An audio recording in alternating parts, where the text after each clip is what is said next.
My name's Karen Rowland-Yeo. I'm SVP of Client and Regulatory Strategy at SIMCIP Division, Certara, and my main area of expertise is PBPK modeling. And what I'm going to be presenting on are just applications of PBPK modeling in neonates and infants. For those of you who are less familiar with PBPK modeling, what I'm showing here is just a schematic to show that what we actually do is we have a distribution of parameters describing the different organs within the body. We have differential equations describing the different processes. We feed in vitro data relating to ADME into these equations, and then what we do is we generate a plasma concentration time profile. PBPK modeling has really taken off over the last 5 or 6 years, and this is mainly because it's been used to save clinical DDI studies. This was a publication that the FDA published towards the end of last year, showing the increased use of PBPK models as part of new drug approvals. And on the right-hand side here, you can see that these are the areas of application.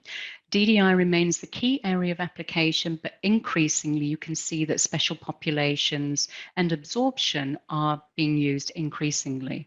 And what I'm going to be focusing on now is PBPK modeling in pediatrics.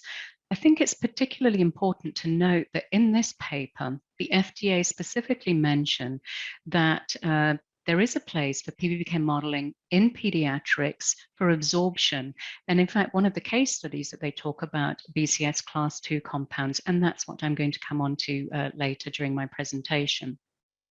So my colleagues and I, over the last year or so, have been collating examples in the literature and also FDA submissions of where PBPK modeling has been applied for pediatrics in these three settings: clinical setting, drug development, and also model development. And what we're talking about with model development is whereby a publication has been used to generate data that is going to feed into the pediatric models.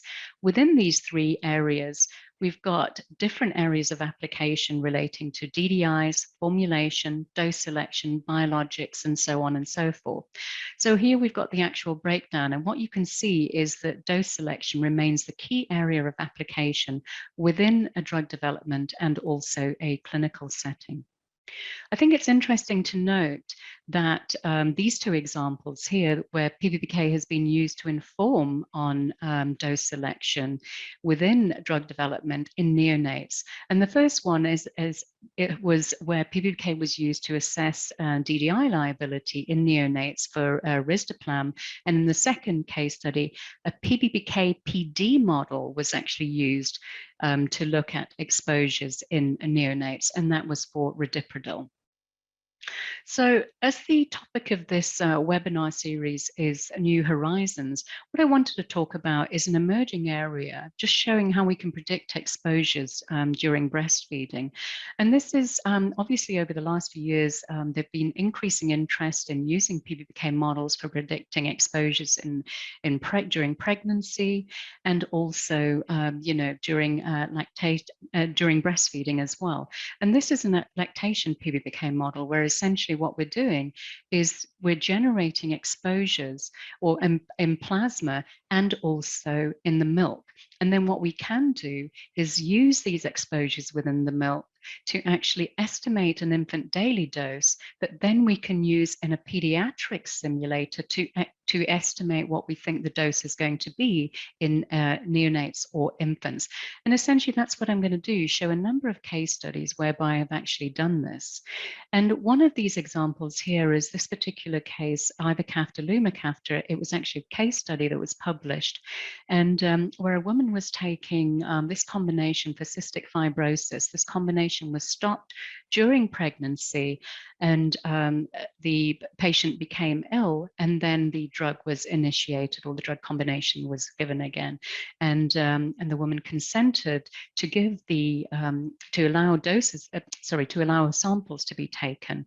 And so we ended up with these exposures here for plasma from maternal blood during and after pregnancy, cord blood after delivery, breast milk exposures and also, exposures in the infant blood as well. So for both drugs, lumacaftor and ivacaftor. And what I was able to do was actually take the breast milk data, extrapolate to a daily dose, and then run simulations in neonates. And it's important to recognize that ivacaftor is a CYP3A4 drug and lumacaftor is a CYP3A4 inducer, and therefore we have to be able to simulate that interaction. And also both drugs are highly protein bound in plasma. So the first thing that we needed to do was obviously either develop or get hold of PBPK models describing the disposition of ivacaftor and lumacaftor. And there were models available in the literature. And certainly in my view, sufficient or very good verification of both models had been done in adults. Therefore, I was able to utilize these within the PBPK model and then run simulations in neonates.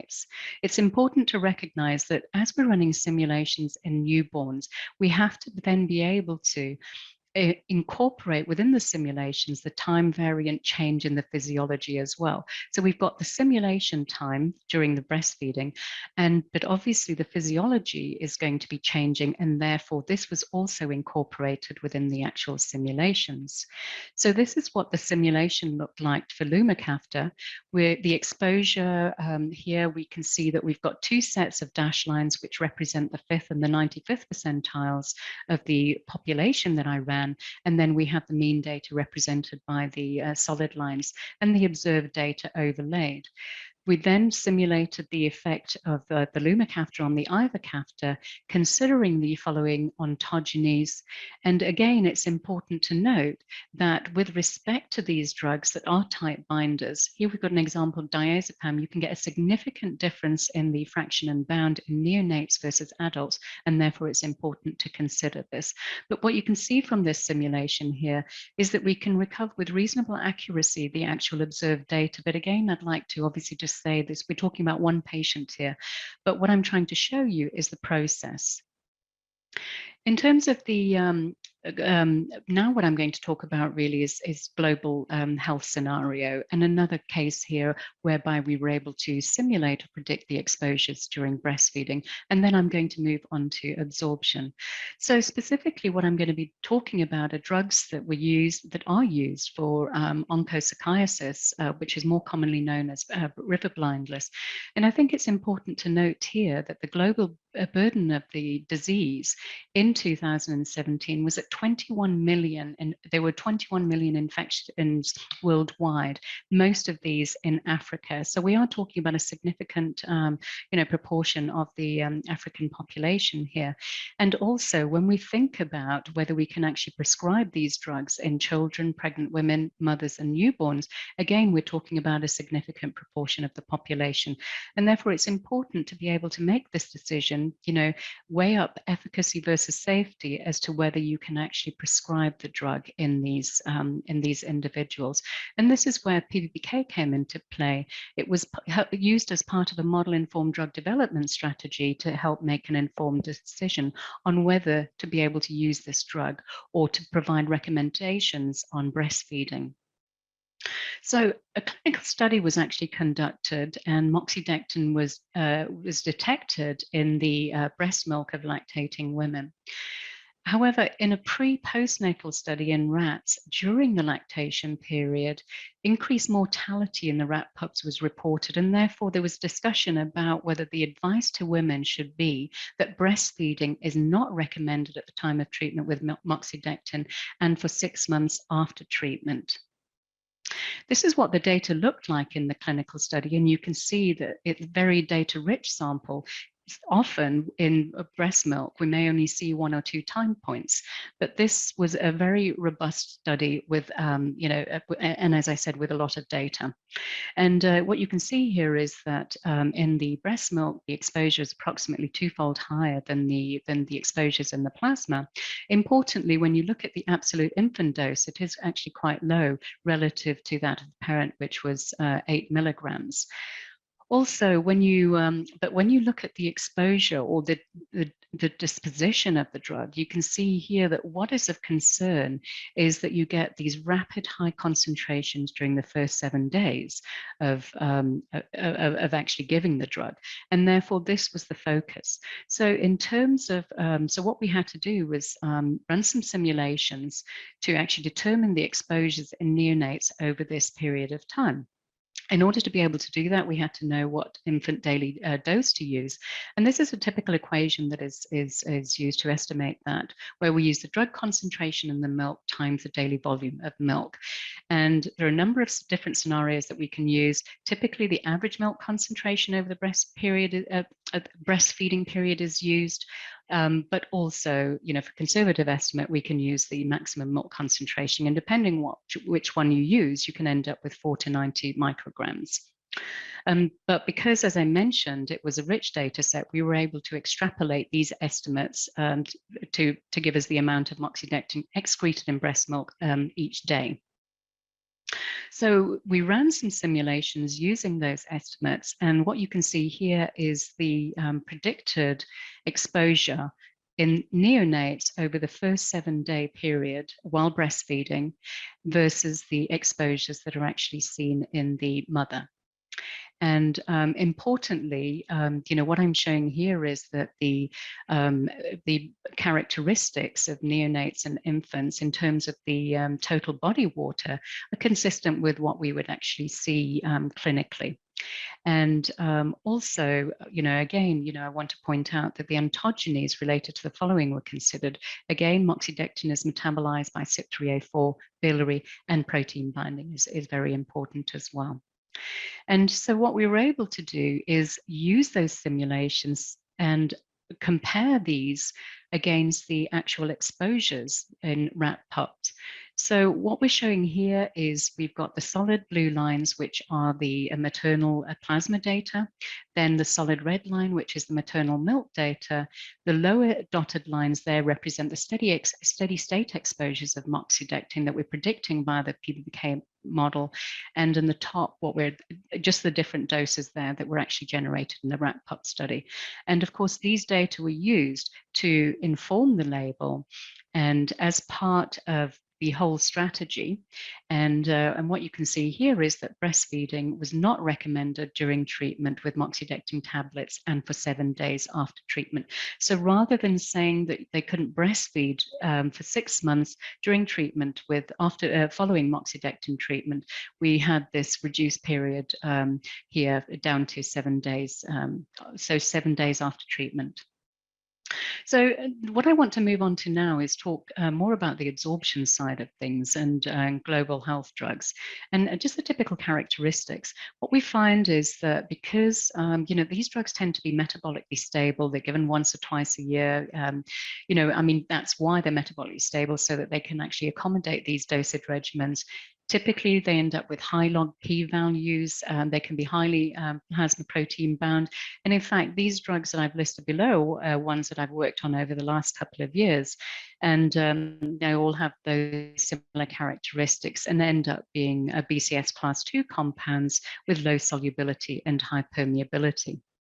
So another drug that is also BCS class 2 that we tend to know more about is itraconazole. And what you can see here is that when we have a look at the solubility of the drug, the aqueous solubility of the drug is very low. It's about 0.001 megs per mil. In the presence of bile salts in the fasted state, the solubility can increase about 160-fold. And then in fed state, where the bile salts are even higher, this increases to about 800-fold. So also, you've got Ivermectin, which is a neutral drug with a similar log P value. And these data were generated in vitro. And what they show is the significant impact of bile salts on the dissolution of the drug.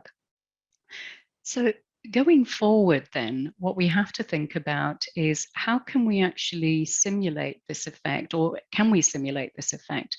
And what I'm showing here is, so PBPK modeling of Ivermectin on the left-hand side, just verifying the PBPK model in adults. On the right-hand side, what I'm showing is the blue line is showing what the fraction absorbed is of the drug when bile salts are not considered. And you can see that when we're just looking at the intrinsic solubility of the drug, that very little of the drug is actually absorbed. As soon as we consider the bile salt effects, then we increase the solubility of the drug, and that is due to the formation of the micelles that facilitate the absorption of the drug. And then in the fed state, you can see that this increases even more. But clinical data actually indicate that the observed food effect was greater than 2 at high doses. But what we're actually looking at in adults in a typical clinical setting are doses between 10, 12 mg. And in a PK study, the estimated increase in FA was only about 18%. So we do actually get this dose-dependent effect, but it is important that we can simulate that. And because what we're interested in really in children are doses that are even lower. And so I think in terms of PBPK modeling in pediatrics with respect to absorption, these are the factors that are important, and indeed we do consider within the PBPK module, within the specifically with respect to the pediatric module. And also, what I wanted to focus on here is that, I've been talking about global health. We have a lot of drugs in development that are actually BCS class 2 compounds. So a lot of companies are refining their in vitro studies that help understand the dissolution of these drugs and better estimate this. But on top of the in vitro studies, we've also got to have good estimates of the bile salts for different populations in a pediatric setting. Also, if we're moving to global health, what about a malnourished population? So I think it's important to get a good handle on these. And these are data that I'm showing that we have the default values that we have within SimSip, that they're entirely consistent with the values that were cited in a recent review. And when we run a simulation at these lower doses in children, you can see here that the bile salt effects are still very, very important in neonates and infants. And therefore, I think going forward, we have a lot of PBPK models, or there are a lot of publications talking about PBPK models in the absorption area. But importantly, I think an increasing number that are basically focusing on BCS class 2 compounds. So I think going forward, we know that all of these other factors are important for modeling absorption in pediatrics. But I think specifically when we're talking about BCS class 2 compounds, we have to think about bile production and composition going forward. And I think, this is an area of emerging interest going forward. So I'd like to finish off now my presentation by just bringing us back to full story here and talking about PBPK modeling in pediatrics, where I think, a lot of people think there is a place for it, but they tend to think that it's in children less than 2 years old, I think because of the ontogenies. But I think PBPK modeling in pediatrics has a big place in both clinical settings and drug development settings in all of these different areas here. And I think the one big thing that I would say about PBPK modeling is that it allows you to ask lots of what-if questions and to elucidate the distribution side, from the absorption side, from the metabolism side, and isolate these components to determine what the important factors are for looking at exposure in neonates, in infants, and older children. So thank you very much for your attention. I'd just like to finish off by acknowledging my colleagues at SimSip who've been leading the pediatric pregnancy and absorption efforts at SimSip for many years, and also my IDD colleagues, and finally MDGH and Bill and Melinda Gates Foundation. Thank you very much for your attention.